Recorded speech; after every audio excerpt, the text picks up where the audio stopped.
Heat Nation, happy to be with you here. Again, it's your boy Theo Dorsey. This is All You Can Heat presented by Robinhood. And I am excited to join you today because we're doing something a little special. So I'm recording this at halftime of Heat Warriors. Of course, Jimmy Butler, who was a little bit afraid of the smoke, or maybe the back pain was real. He sat out. Bam Adebayo comes back after a 6-game absence. It's looking good. He's moving well. The Heat led at halftime, so we'll see if they can pull that through.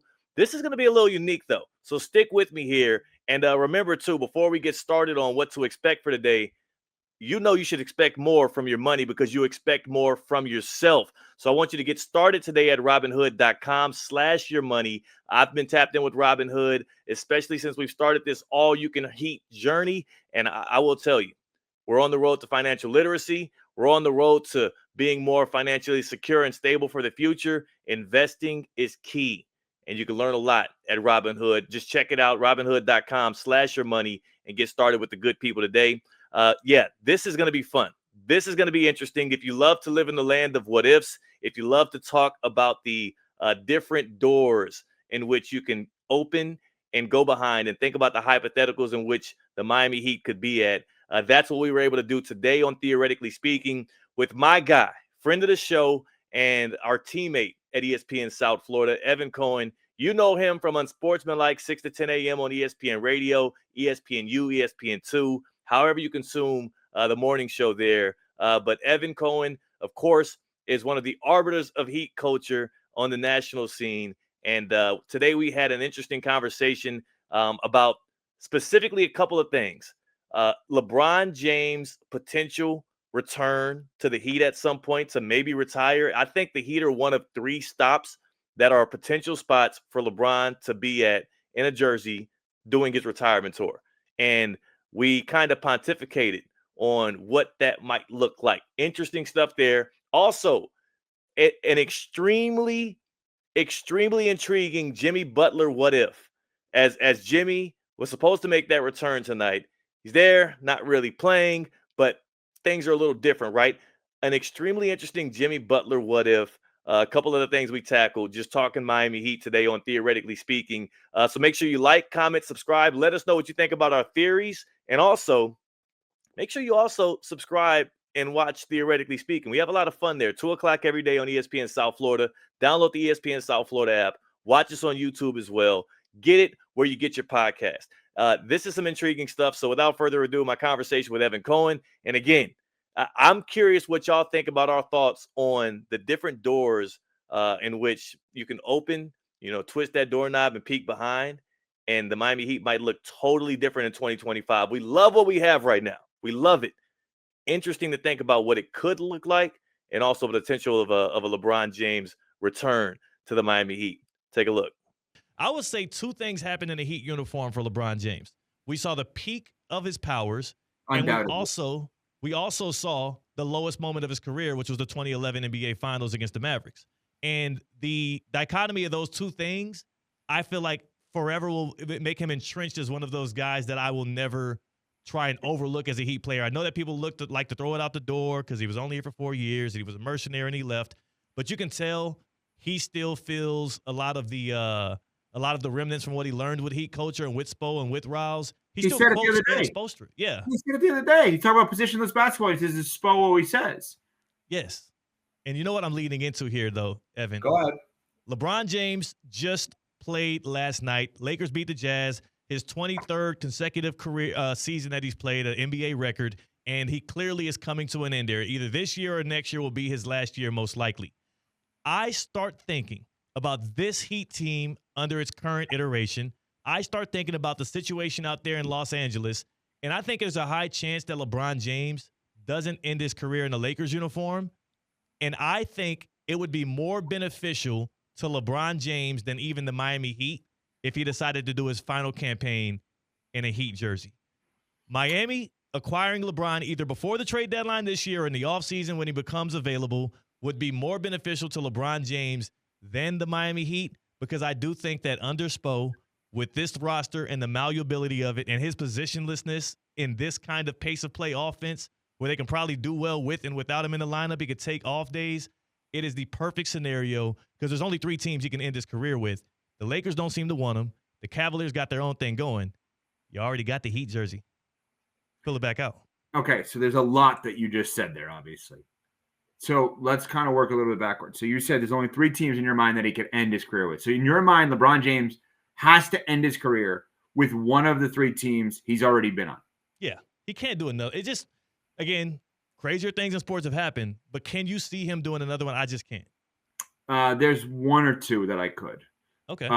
The Knicks and the Warriors would be the 2 that I would say. So the Knicks, because I believe the Knicks need a best player on the team. I don't think that Jalen Brunson is the best player on a championship team. And I think if you put one guy above him, in this case, LeBron, I think then you look at that team totally differently, in my opinion. Okay. And the Warriors, ironically, I think would have to be in a Jimmy deal back to the Lakers, interestingly enough.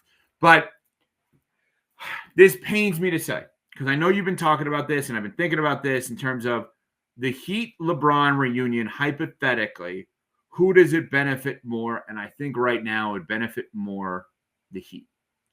And the reason I say that is because of the fact that there was this narrative around Jimmy when Jimmy left. And obviously today is the perfect day to talk about with the Warriors tonight. That all of a sudden, which was so not true to people like you and I, Theo, that know this stuff. Oh, the Heat run these guys out. They're not good to superstars. So look what happened with LeBron. He soured on them. Then Jimmy left. And we know the truth that it wasn't that. He didn't get the contract he wanted. It wasn't they soured. It wasn't the offense. It wasn't being the secondary guy. He didn't get the contract he wanted. If LeBron James, even at 41, 42 years old, voluntarily chose to go back to the Heat and became a Heat spokesperson in essence for a year, while I don't believe a lot of the young players idolize him in a way that they did MJ back in the day. Like a lot of the young guys today love Kevin Durant. They love Paul George. Paul George is like the guy, for those who are, this is the weirdest thing. I don't even know. It's not that Paul George is not a great player. Like think about the NFL comp. You hear, like, imagine if young quarterbacks came in the league and they're not telling you they love Mahomes, Allen, or Jackson, but like they love, who would be the person? Paul George, Philip Rivers, like Herbert, Jared Goff. Yeah, Herbert. Yeah, Herbert's a good one. Herbert and Goff, even I would say is a stretch too far because at least he played in a Super Bowl. Yeah, like Paul George. Yeah, Paul George. The height of his career was Eastern Conference Finals bouts with LeBron, which I think is where that derives from. If you were anti-LeBron, you were pro Paul George because he was the one guy that you thought could take him down. Good point. Never thought about that. That's a great point. That's probably where that, if you think about the math on people's ages that are coming into the league now and kind of where they were in their sports fandom. But the point that I'm making is LeBron choosing the Heat, LeBron becoming somewhat of a mouthpiece for the Heat again. Yes, that would be a big win for the Heat, more so than it would be for LeBron, because I don't know that they definitely win a championship. Now, in your scenario, he has a no-trade clause. And part of the issue here is Terry Rozier cannot be traded at this point. That's and then you're like, well, why do I want to trade Wiggins? Because Wiggins has been good. So here's what ends up happening with this team this year. Do you believe this team has been fun to watch? Oh, yeah. Incredible. Me too. They remind me a little bit of the 2003, 2004 Miami Heat, which is when I first moved to South Florida, my favorite Heat team of all time. That was Wade's rookie year and Haslam's rookie year. And inevitably, what's going to happen here is when these young guys continue to hit and play well, what happens is Miami once again has enough to then trade for another superstar. Because that's what this is not. Wow, they have 6 of their own first rounders who are playing for them right now. That's amazing. They're going to grow and build together. Cool, maybe. Or they're going to take 2 or 3 of them with a higher salary, whether it's, let's just use everyone that has a higher salary that could be eligible to be traded at some point. Right, so maybe Rozier, maybe Wiggins, maybe Powell, maybe Hero. So Bam is not going to be traded. Now, if Giannis wants to come to the Heat and the Bucks want Bam, thank you, Bam, for everything. I appreciate it. Come on board. Come on, Giannis. Great time. We'll get you a statue too. All right, we can all be real. We could all be real about that. Like if Howard Stern says to ESPN, "I want to host mornings," I should be fired immediately. Yeah. Like, let's just be real, right? Like I should be fired immediately. So clip that, I should be fired immediately. Well Add that done. to the open. Yeah. So yeah, I think that what's going to end up happening is these guys are developing for another team. I'm fine with that, honestly. And I don't know that you trade the young guys for LeBron necessarily. No, I don't. But you can get LeBron via free agency next year. He's playing out his contract. That's the thing with LeBron this year is like you don't have to trade for him at the deadline. He's playing out his contract. He'll be available. So if he wants to pull up and play for whatever number you write up in his 24th season, he will be available. And look, it's early. It's not like there's any like truth to these rumors, but what I do know is there seems to be like both sides are way more amicable today than they were in 2015. Definitely. Like we've moved past that. So I think that if the door opens up and it looks right, he would do it. And also Bronny's no longer in his house, so he doesn't have to worry about housing the Lakers burgeoning star. You know? Burgeoning star, yeah. I mean, it's Watch great. Stephen A. Yeah. Here's what I would say on this, Theo. It's wild to say. I don't think it's 100% off the table. I'm not saying it's going to happen. I don't think like a LeBron reunion with the Heat is way more logical than forget a Jimmy reunion, than a Jimmy Butler day with the Heat ever. Yeah. LeBron James will have his jersey retired with the Miami Heat, as he should. LeBron James will have the moment where he'll sit there and Wade will be there and Haslam will be there and Spo will be there. And then there'll be that moment of like Riley and LeBron kind of looking at each other, faking a fight, and then just giving each other a hug, shaking hands, and then kind of going each other's way. They're not going to be lovey-dovey, but it's like, all right, cool, we're done. All that could happen. I don't know that ever is going to happen with Jimmy Butler. Oh, I don't think it does happen with Jimmy Butler. And Evan, you got to stop it. You almost got me tearing up over here, man. You painting that picture, man. I'm over here like, dog. A LeBron reunion and Spo is in the house and Jimmy's there watching and Chris Bosh is back and Pat Riley is embracing him with a hug. Like, come on, man. That is going to happen. That is going to happen. And you know what? As somebody that's been a LeBron hater, I hate the way he left. I don't like his lack of appreciation for the Heat until recently. That is going to happen, and it should happen. I don't know that the Jimmy one ever happens. I wonder if it's one of those things. God, this is going to be horrible what I'm going to say. Uh-oh. But you know what? No, think about it. You know what Wade says was the healer for he and the Heat organization? The death of his agent, Henry Thomas. And then he and Riley were at the funeral together, and Haslam was there. And basically they had this moment of like, what are we doing? We had, in essence, 20 years together. Henry was in the midst of all of this, pulling us all together. And we're here in front of each other because of the death.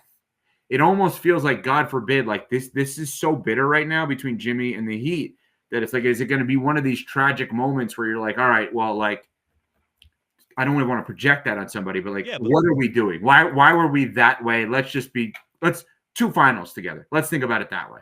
Let's get over ourselves. And I thought you were going to say if he had actually won one of the finals, then they would be able to get over it quicker because of the fact that they had the ring. But I think you're right. That's a great hypothetical. That's a great hypothetical. Yeah. If they won either of the 2 championships, A, would he have had the contract he wanted? B, the moment that they knew they weren't giving it to him, would it be, where do you want to go? How do you want to get there? And when do you want to go? We'll do it quickly for you because we have a banner. Like, yeah, you want to go to Phoenix? All right, we'll take 50 cents on the dollar. It's not ideal. We don't want Bradley Beal back, but like, we have a banner. We got a banner. We got a banner without LeBron. We got a banner without Wade. Like, that's not that we're against them, but that's kind of big on the resume. Yeah, we'll take Beal. We'll deal with it afterwards. Like, that isn't. I don't know, in all of the conversations that we all had about Jimmy, if that hypothetical ever was played out. I don't know if I ever talked about that. Did you at the time?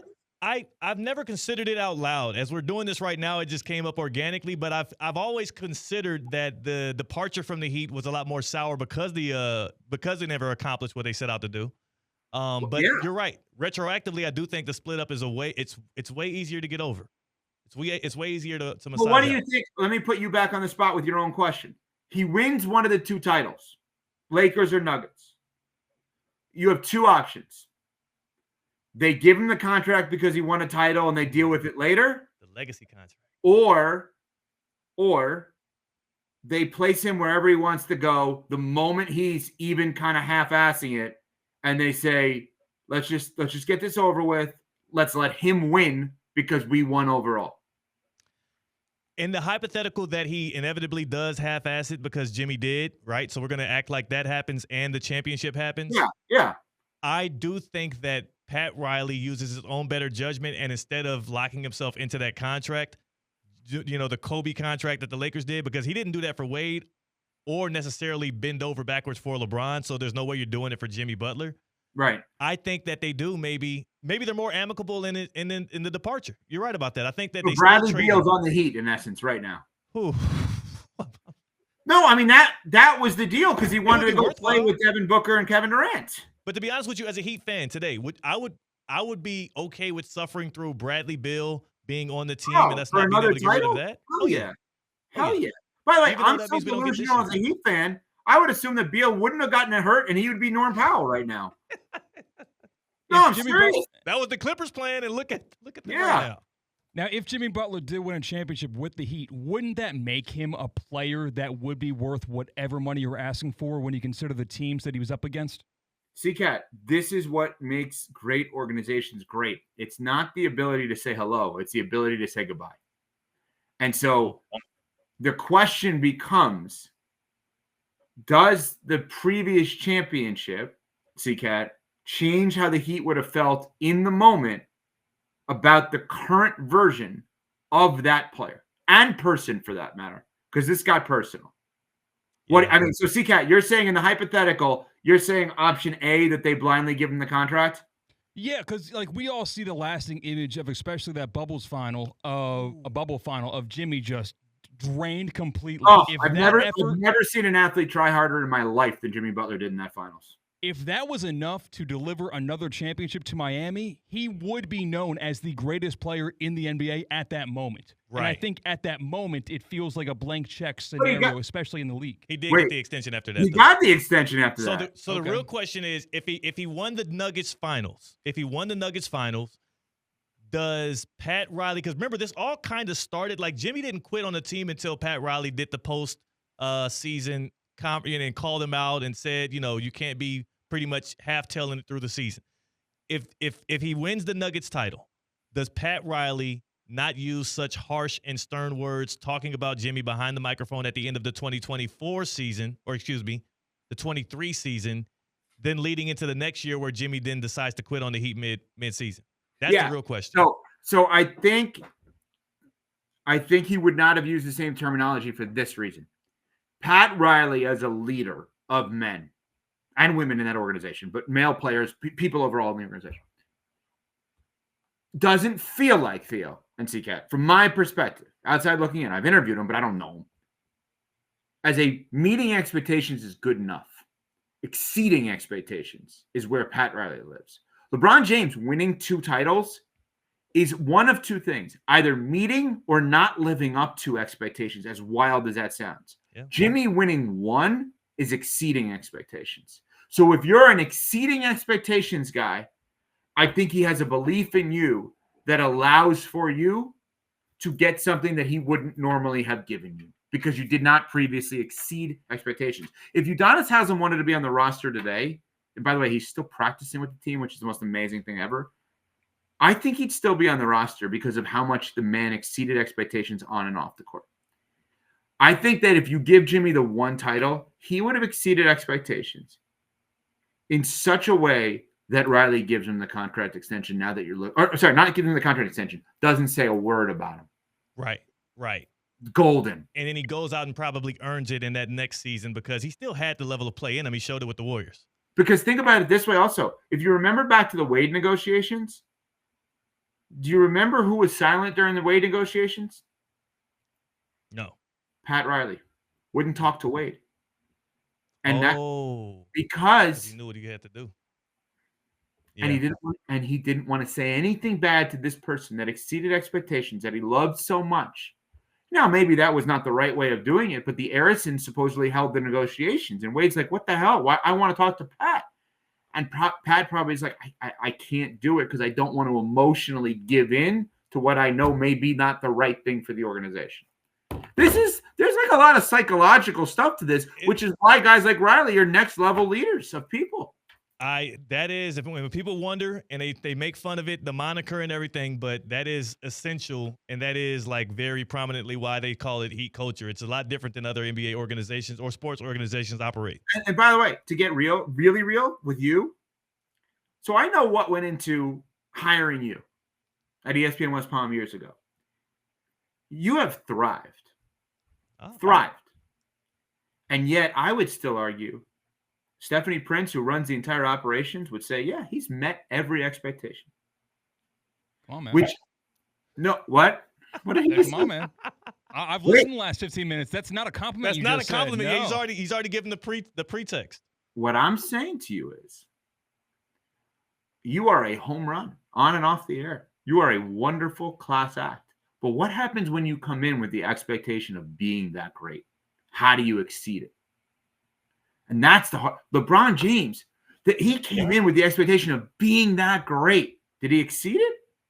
I don't know. I would say probably not. No, because he didn't even exceed his own expectations for himself. Right. Well, I was there for that. That was one of the dumbest. It was one of the greatest nights ever. The greatest party I've ever been to. And one of the dumbest comments ever made. Absolutely. That was it was fun to watch, though. It was fun to watch. It was fun to be a part of. We do Theo have to go. Exceeded expectations. 888-760.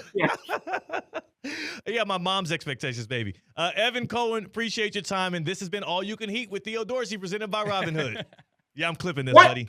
Congratulations, you made the show. I just did the podcast? You just did What just happened?